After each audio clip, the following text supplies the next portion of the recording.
Well, South Africa goes under lockdown in just 54 hours. That's right. Yes, you heard correctly. It's just 54 hours, not a long time. The president says we must flatten the curve. But what exactly does that mean? Let's get some perspective. Michael Marillier has been looking into that for us. Michael, yes, we keep hearing about the corona curve. So put that in context for us when it comes to lockdown. Yeah, so the corona curve is so important, Yuveka, because officials are concerned that our healthcare system will be overwhelmed if there are large spikes in the number of cases, and especially if there are large spikes in the number of cases which need to go into ICU. That's the intensive care unit of a hospital or our health system in general. So let's focus really quickly on the corona curve in South Africa, and you'll get a sense perhaps as to why the president actually declared that lockdown last night. So these are the number of new daily cases on a daily basis, Yuveka, since the outbreak actually began in South Africa. We registered our first case on the 5th of March. We're now around about 18 days later, Yuveka, and you'll see a spike over the last 2 days. In fact, on the 22nd and the 23rd of March. These are crucial days in terms of our fight against this particular pandemic. So 554 cases. That's where we sit at the moment. The health minister making that announcement a little bit earlier today. But the key figures here, Yuveka, in terms of the corona curve, 47% increase in total numbers on the 22nd of March, and another 38% increase in total cases, Yuveka, just yesterday. So that's really where we sit. We've seen these two spikes in terms of the corona curve, and that's what officials will be worried about. We don't want to put a lot of pressure on our healthcare system.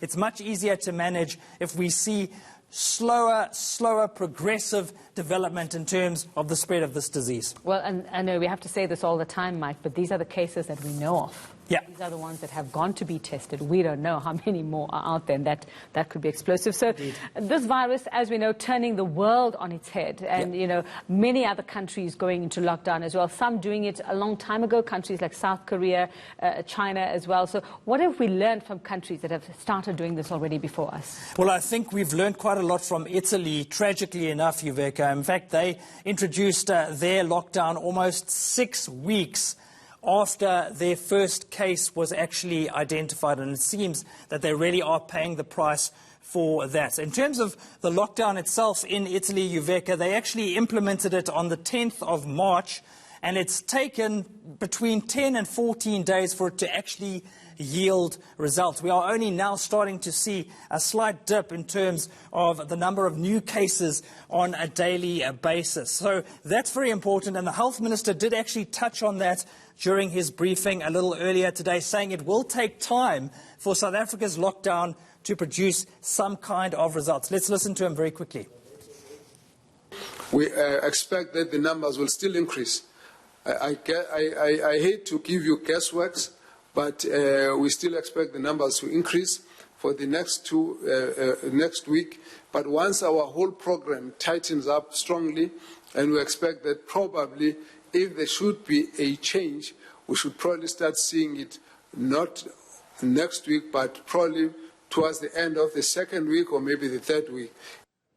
So that's where we stand, Yuveka, and of course, plenty of lessons from the rest of the world. I just want to give you a quick update on the numbers when we look at the global picture.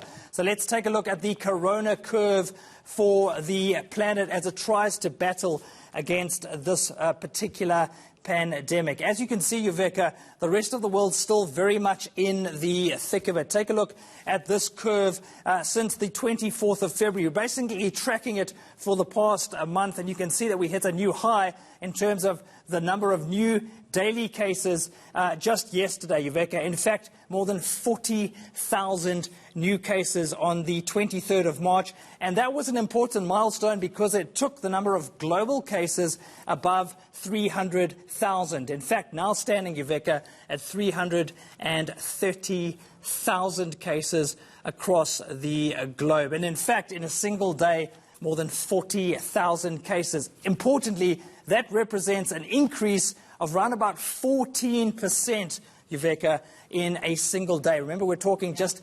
24 hours. So really, the rest of the world's still grappling with this problem. South Africa will really want to try and get on top of it. And in terms of the latest figures, Uveka, 392,000 cases. We're almost getting to 400,000 cases, believe it or not.